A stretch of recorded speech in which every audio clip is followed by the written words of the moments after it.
Kesho Liam ana kibarua kizito sana mbele ya Arsenal. Chelsea na Arsenal kesho wanakutana kwenye nusu fainali ya Carabao Cup. Sasa anasema ana kibarua kizito kwa sababu gani? Ndo kwanza hajakaa muda mrefu na timu, anakuja kukutana na big match kama hii hapa. Hana hata kamwezi, hata kusema wiki 2 wiki 3 na timu. Amecheza game moja ambayo of course alishinda, ilikuwa ni game nyepesi. Nao anakuja kukutana na big match.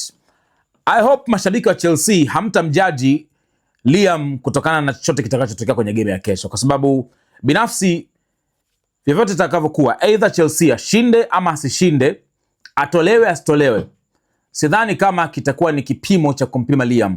Ndo kwanza bado kuku mgeni, wanasema hajakaa na hii timu kwa muda mrefu, but I expect kesho itakuwa ni challenge nzuri kwake yeye pia as a coach, kujua ni jinsi gani anaweza akawa na akaitengeneza Chelsea ikarudi kuwa kwenye ushindani, kwa sababu kosi wachezaji kweli wana wachezaji wazuri, asilimia kubwa wachezaji wengi ni wazuri. Changamoto kubwa ambayo nimeisema ni swala la discipline ambayo imewakosti sana Chelsea, imewakosti big time kwenye msimu huu hapa, lakini pia maybe pale mbele wanahitaji mtu na kwenye upande wa center back walau, ila kama akipanga kosti yake vizuri, still ana timu ambayo inaweza ikacompete kesho na pengine kumpa matokeo. Lakini binafsi kama shabiki wa football siwezi nikamjaji jamaa kesho kwa matokeo yoyote yale, kwa sababu bado anahitaji kukaa na hii timu kwa muda, asuke vile ambavyo anaitaka, at least kamwezi, maybe wiki 3 wiki 4, maybe tunaweza kusema okay, now it's the right time kumjudge, kwa sababu unajua hata kazi yenyewe kapewa ghafla.